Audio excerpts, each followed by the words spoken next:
you wanted the best, you've got the best podcast. The hottest podcast in the world. The Chris Voss Show, the preeminent podcast with guests so smart you may experience serious brain bleed. The CEOs, authors, thought leaders, visionaries, and motivators. Get ready. Strap yourself in. Keep your hands, arms, and legs inside the vehicle at all times, because you're about to go on a monster education roller coaster with your brain. Now, here's your host, Chris Voss. Hey folks, Voss here from thechrisvossshow.com. Ladies and gentlemen, the Iron Lady sings that makes it official. Welcome to the show. As always, for 16 years and 2,800 episodes, we bring the Chris Voss Show, the most amazing minds, the most brilliant people, the greatest stories ever told. Am I stealing that from somebody? The greatest stories ever told. And all we ask is you refer your friends to the show. Go to goodreads.com/Chris Voss, LinkedIn.com/Chris Voss, Chris Voss1 on the TikTok and all those crazy places on the internet. Opinions expressed by guests on the podcast are solely their own and do not necessarily reflect the opinions of the host or the Chris Voss Show. Some guests of the show may be advertising on the podcast, but it is not an endorsement or review of any kind. Today, we have an amazing young man on the show. We're going to be talking about his book and insights and some of the different ways that he can help give people some great advice on how to improve their lives. He is the author of the latest book that came out December 16th, 2025, called Construction Intelligence for Realtors: How to Speak the Builder Language and Represent Clients with Confidence, by Scott Grozelle. We're going to get into it with him, find out some of his insights and all that good stuff. He is a veteran new home sales professional and consultant with over 2 decades of experience in the residential construction industry. He's worked with builders, realtors, and buyers across North America, helping bridge the gap between clients and construction professionals. His passion is empowering people with the knowledge they need to make smarter decisions, whether they're building their first home from the ground up or leading a sales team. Welcome to the show, Scott. How are you? I'm doing good, Chris. All right. Give us your .coms. Where can people find you on the interwebs? Yeah, so they can find me on scottgrozelle.com. And that's where all my information, any kind of education programs and stuff like that, I can be found on that site for sure. All right. So give us a .com, or I'm sorry, give us a 30,000 overview of what's inside the book. Okay. Yeah. So I guess, throughout the years of my working with construction and home building, which is almost 30 years, I ran into just a lot of, miscommunication seemed to be the big problem. So after all these years, I kind of thought I'd put together some books. And one of them was the real estate intelligence, construction intelligence for realtors. And that one really was put together just to bridge the gap between the realtors, builders, and clients. Because nothing worse than watching a nice deal, nice build go off the rails for, just because of communication. So that's what that's all about. Yeah, communication is key. Now, is this your first book you've written, or are there other books that you have? Yeah, so my first book was more geared to for clients that are building new home construction. So that one was my first book. And that one's also called Secrets Home Builders Don't Want You to Know. That one's just got all kinds of, it's got charts, it's got real life stories that I ran into over the years when clients would come to me after I got out of the home building, or even during when I was still home building, they would ask me for some help, and usually it was something that was miscommunication was always, or the contracts, whatever it was. So I thought I was going to build up a bunch of information over the years. I kept a lot of notes, and that's kind of how I got started with the first book. And then I did the second one. And that one's for new home construction salespeople. New home construction salespeople. And right. So what was the proponent that wanted to make you write this book? Why did you feel this really needed to be taken care of? And what are some techniques of using communication to be effective in dealing with all these parties? Yeah, with builders, they're working with timelines, they're working with their margins. Realtors aren't, they're more or less looking at comparables, square footage, and stuff like that. And when you're talking with builders, they get frustrated when all these extra details are going into a home, and they all cost money. If you've got a square footage of, say, a 2,000 square foot home, but you've got a large area with vaults, vaulted windows, vaulted ceilings, and there's a cost association with all that. Yeah, and so I started putting together what made sense to me, and these are things that I used to work with realtors, because in our construction home building company, I had shared an office with one of our co-owner.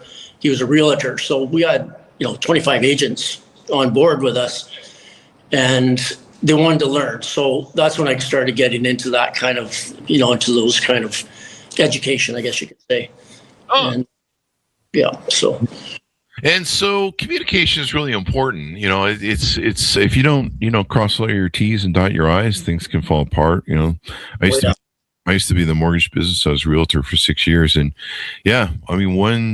all it takes is one thing to make a whole deal fall apart. And there's so many pieces and parts. There's so many working, things. You're relying on other people to do their job, and you're trying to do your job. And sometimes you're trying to corral everything or manage people to make sure they do their job.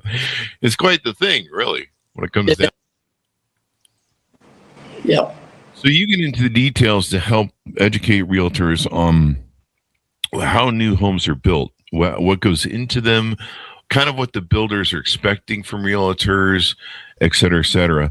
How do you talk about red flags as well in new construction, older homes? So tell us about some of those details that you talk about in the book. Yeah. So with new homes, if a builder's being vague and the contract, your allowances and stuff like that are not, sufficient, that can throw the whole project sideways pretty quick. And with resale, if you've got older HVAC system, aging roof and stuff like that, you need to know these things before you're working with a client. So communication is something that, seemed to be the biggest thing missing in the industry. Realtors are not lazy. They get all the training, they do all those things that are right. But the construction knowledge part of it, timelines, and just things that, when you're doing a site walkthrough, a messy site always, to me, is an indicator of, there's problems. And I've always said that. I never seen a good build come out of a messy site, or vice versa, right? Yeah, that's very true. That's very true. In your book, some of the other things that you discuss is how to guide clients through walkthroughs, upgrades, warranties, and timelines. Talk to us about some of that. Yeah, so walkthroughs, there's key walkthroughs always. And, when you're doing rough ends before the drywall goes in and stuff like that, you want to identify, make sure things look the way your drawings are showing. That's right there. That's always a good thing, to make sure the drawings match, right? It's true, right? I've seen it several times where all of a sudden, a door's misplaced or the wrong location for plumbing. It's good if you're, if you know what you're looking for yourself, right? And realtor guiding your client and identifying these kind of things, that's, that really gives them confidence, and they builds trust. And at the end of the day, they're going to refer you over again, right? Yeah. If you're building trust and doing all those things and showing competence, competence is a really big thing. I'm going to be a little mean here, but I used to work with a lot of realtors. I was 20 years in the mortgage business and 6 years with realtors. And sometimes I would sit in my realtor manager head. I think usually the CEO or head manager. They're usually family owned brokerages. And I would sit there and realtors would pour in and out of the office, and the questions that they would ask and maybe I'm just a guy who's been in business too long for 18, since 18. But the questions that they would ask, they would leave the room, and I would sit there with the manager and look at him and be like, "What the fuck was that?" Yep. Are we hiring morons around here? What's going on? And if you want to pull facts, there's only a small percentage of realtors that are hugely successful, and probably because they've learned and espoused the things you have in your book. I can testify to that because they've learned their trade. A lot of given. I hate to be mean to realtors, but many of them are very part-time. They're kind of doing it for a deal once a year. And, the average realtor lives below the minimum wage. And so it's really important to learn these techniques. You want to learn your skills. And there seems to be a very large part of realtors. I'm not going to give a percentage, but a very large part of realtors that just kind of phone it in, or they think that just saying this is a kitchen to someone who knows what a kitchen is how you do your job. So I really like how you've put this book together and you've put these details on there that can make them understand this stuff.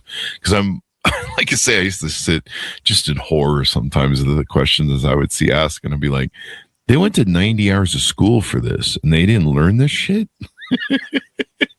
That's what I ran into. And I don't want to learn it. Yeah. You know, great. And those were the ones that elevated fast. Yeah, those are the ones that are going to be the successful ones. Yes, exactly. Yeah. Like I look back at a couple properties that we sold just not even that long ago, and one we had over in the Rocky Mountains, and it was a top floor condo. And the realtor, we were selling it, and the realtor was just looking at the square footage, didn't realize we had huge vaults, rake windows, lots of nice detail. I mean, the detail was not like the other ones in the building, but he compared us to one of the same square footage. Oh, wow. And $150,000 less than what we were asking. And I'm like, it's not acceptable. Yeah. And this is the comparables. I said, I don't really care. I mean, so at the end of the day, we got what we wanted. We got the price. He was thankful at the end of the day because we educated him on why these are worth more. It's just not about square footage. Your views, I mean, you got all these things, and all these things make a big difference. And when your client sees that you're trying to look out for them, yeah, it's a big deal, right? Yeah, because your job is to have their fiduciary duty at best of heart. And represent and work to their fiduciary duty. It's amazing how that's taught in realtor school. And then I've had that conversation with a million of them. And I mean, it's kind of interesting. We're the one industry that I've seen that every 2 years they're forced to have an ethics reminder of what ethics are. Yep. I used to sit and just be like, this is a really cool class. I love it. And then the questions you'd hear asked about fiduciary duty and stuff, I'd just be like, "Are you fucking serious? Like, you're in this business, huh? You shouldn't be even working at McDonald's with some of the ethics here, you know." And I've had all sorts of, I've had those side things where people have tried to go around fiduciary duty. They're like, "Just tell me what price your client wants, and I'll tell you what my price is going. And we'll make a deal here so we can get this done." I'm like, "Yeah, you're going to lose your license there." Eh? I saw a lot of shit in the business, but there's good realtors, and they're the smart realtors that have the working knowledge like you. They've worked their trade, they've invested in knowing more, and reading books like yours, I think could have I would have been handing it out back in the day. Yeah. Like I said, I kept a lot of notes and a lot of stories. So the book was built around real life experiences, and it was fun to do. I mean, yeah. I like educating people, and I've been pulled into many situations over the years, and if I can help, I can help. If I can't, so be it. Yeah. You talk about negotiating.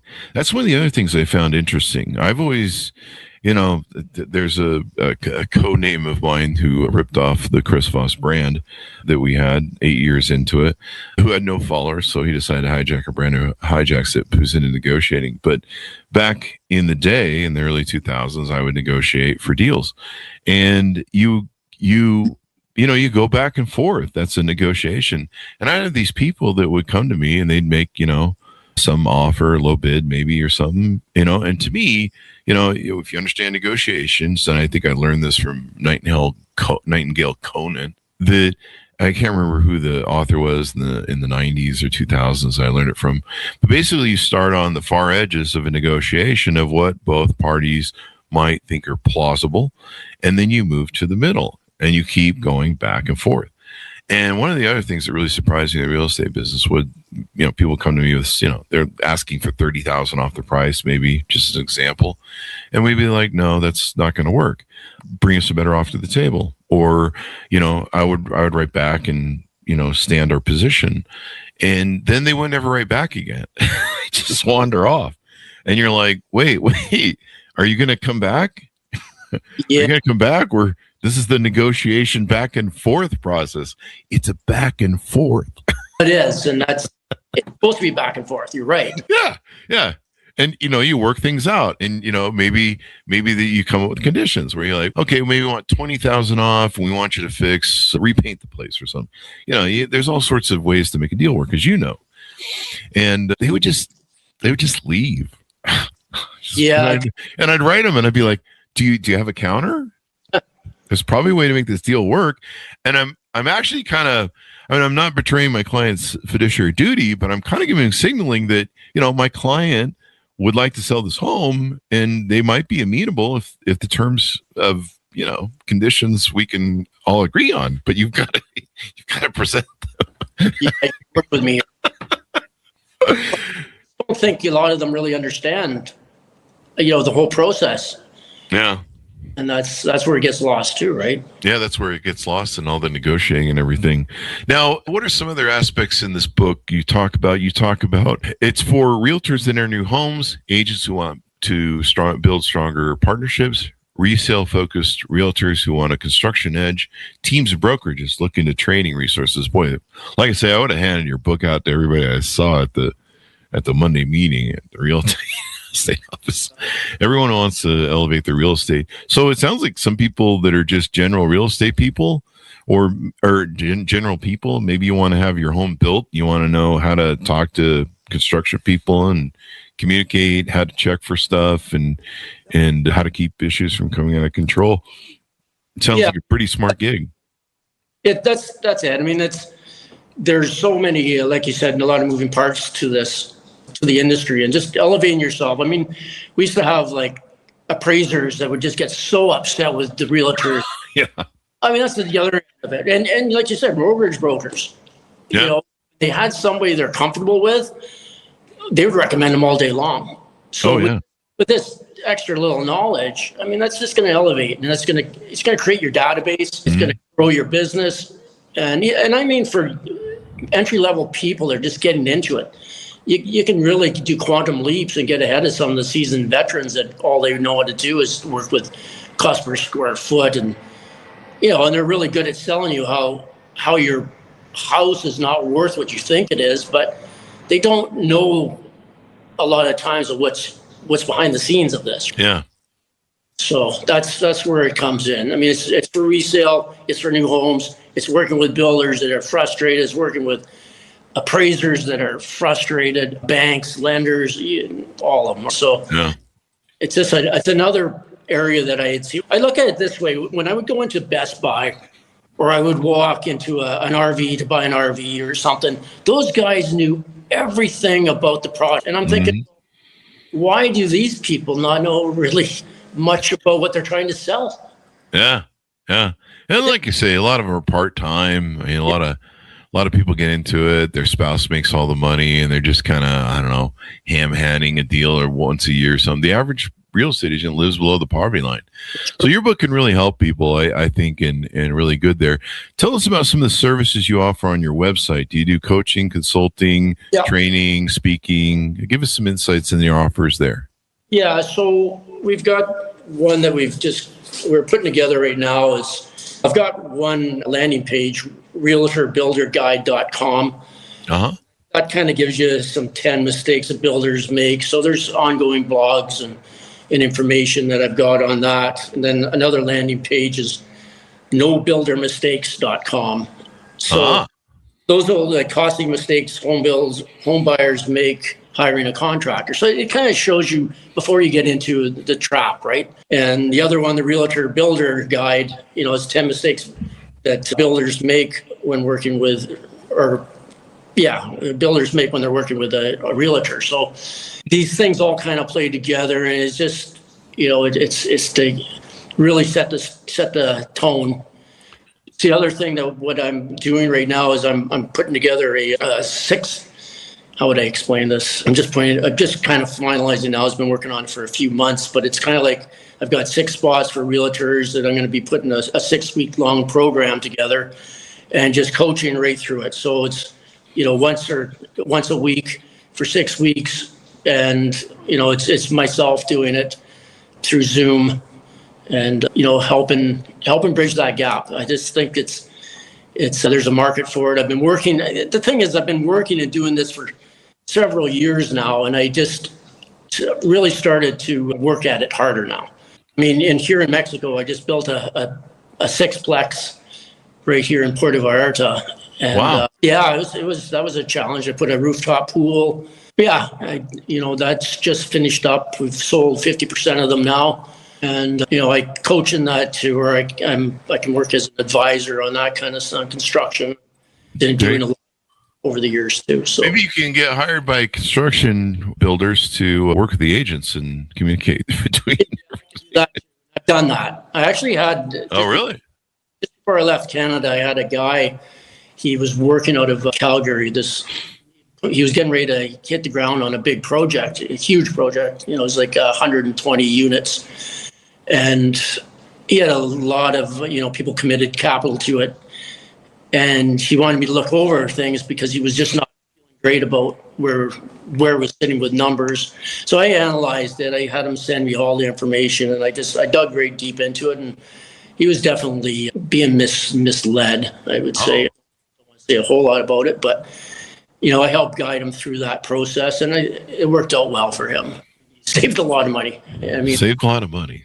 Yeah. Did a lot of good things. So people can reach out to you and book a call on your website. They can buy the book and get into everything else. Anything future coming up? Any future books? Anything else you want to plug on the show while you're here? I don't know. I'm just kind of, I'm pretty busy with what's going on right now. And I just finished, like I said, the sixplex. I got a few renovations that I'm working on also. But this is more my passion, where I want to go with you spend your whole life building all these stories and just situations that you've dealt with. And, I do get one of the warranty program providers that we had has actually sent me clients with builders that they're having a problem with. The clients are having problems with particular builders. That's been kind of an eye opener too. I mean, they send me all their contracts and then I analyze and I help them. The big thing is when you're going into a contract, as make sure you know what you're signing and make sure you know what you're getting. And that's the big part of it. Oh, yeah. Make sure you know what you're getting. So give people a final pitch out to pick up your book as we go out and your .coms. Okay. Yeah, my .coms is Scott Grozelle, GROZELLE.com. And our books, let me just make sure I always got it right. Secret Home Builders Don't Want You to Know. Like I said, for anybody that's doing renovation, new builds, anytime you're dealing with contractors, it's got so much information, checklists, pro tips, and it's got a lot of good information in there. And the second one, the new home sales for new home sales without the nonsense. I mean, that one's definitely more geared to realtors working with new home sales and just, the new home sales professional that's not necessarily a realtor, right? And they sit in the show home, how to close more deals, how to pre-qualify, all those kind of things. I mean, you can waste a lot of time working with people that are just tire kickers. Oh, yeah. You recognize you're wasting your time, you're not working with the right people. And that's definitely. Yeah, I mean, I would go to, my wife and I, we'd go to the different show homes when we go on vacation and that, because I just love doing that. Just seeing how these salespeople are going to respond to questions and watching other people coming into the show homes. And it was interesting. I learned a lot right from that. And the successful ones were asking the right questions. They knew how to pre-qualify. Yeah. That was huge. And that is huge. I trained our guys that way, our guys. It was fun. And the ones that wanted to learn did well. They did great. I mean, some of them are in the poverty line and well below. But there's some that are making, I don't know what the top percentage of these, of that industry, but it's high. Like the ones that are making the highest amount is a very low percentage. Yeah. So I think it's 5 or 3%. It might be even smaller. It's pretty low. Yep. It's crazy. And then obviously my third book, The Construction Intelligence for Realtors, was my latest one. And I might do another couple books or maybe a couple extra editions if I see, the need for it. But I kind of feel good about what I've got, and it's kind of keeping me pretty busy. And I got to enjoy life too, right? Yeah, you got to enjoy life. You're in Mexico. Beautiful place, too. It is. That's 4 years now. So How do you like Mexico over Canada? I like the weather. That's true. And the beach, maybe. Yeah. Yeah. Because I mean, I've got my dog that's a big 80-pound Labradoodle. Oh, wow. So she's fun to bring down to the beach, and it's so close to our house. I can walk there in 10 minutes. Oh, yeah. They love the water and stuff. But Canada's nice. I'm going to be seeing here in a few months. I'm a big Rush fan. Oh, I've seen them twice. Yeah, they're going to be doing the big tour there without the Neil Peart. Drummer. And I'm a big Trailer Park Boys fan. So I love Canada. Canadians. Where Ian Rush play at then? The Rush is opening it's in LA. I think it's June or June 7th, I think it is. They're opening at the Forum, I think it is, the LA Forum. I have to check my tickets, but I have 3 sets of tickets that week for 3 different shows. Oh, and then they're going to tour all over the world. And I think they just announced they're going to do South America, so they'll probably come see you and I'll be Europe, and you might be 2027. So, but hey, I just hope to make it through the tour. These boys have been touring all their lives, and they're both 70 and arthritis and all the stuff that comes with old age. So it'll be fun. Same without Neil Peart. It won't. It just won't. But I've been to a lot of Rush concerts, and I'm just so happy to see him. I blew off the last couple of concerts because I thought I just wasn't. I don't know. I wasn't in a good place going to see them or something. I don't know. I was having trouble with their last few albums too, and I thought there would be a big final show. I knew Neil was wearing down. I was like, yeah, they'll announce a final show and they'll be like, hey, this is the final tour, man. We're getting too old for the shit. And to have them me miss the last I would have been at the last concert because I was living in California at the time. I believe it was the LA Forum or the Angel Stadium in Orange County. And so it was for 10 years, I've been just kicking myself going, please just do one more. I hope the book does well and you continue to work with these real estate agents, because you got a lot of money you can make off these agents that don't know what they're doing, because there's a lot of them, and it shows. I just want to help at the end of the day, and if you bridge that gap and fill the need, everybody's happy. It's a win, and that's win-win. So win-win. Thank you, Scott, for coming to the show. We really appreciate it. Thank you. Thanks, Chris. Thanks, our audience, for tuning in. Order up his book wherever fine books are sold, folks. Construction Intelligence for Realtors, How to Speak the Builder's Language and Represent Clients with Confidence, out December 16th, 2025. You can find links on the Chris Voss Show. Be good to each other, folks. Stay safe. We'll see you guys next. You've been listening to the most amazing, intelligent podcast ever made to improve your brain and your life. Warning, consuming too much of the Chris Voss Show podcast can lead to people thinking you're smarter, younger, and irresistible sexy. Consume in regularly moderated amounts. Consult a doctor for any resulting brain bleed.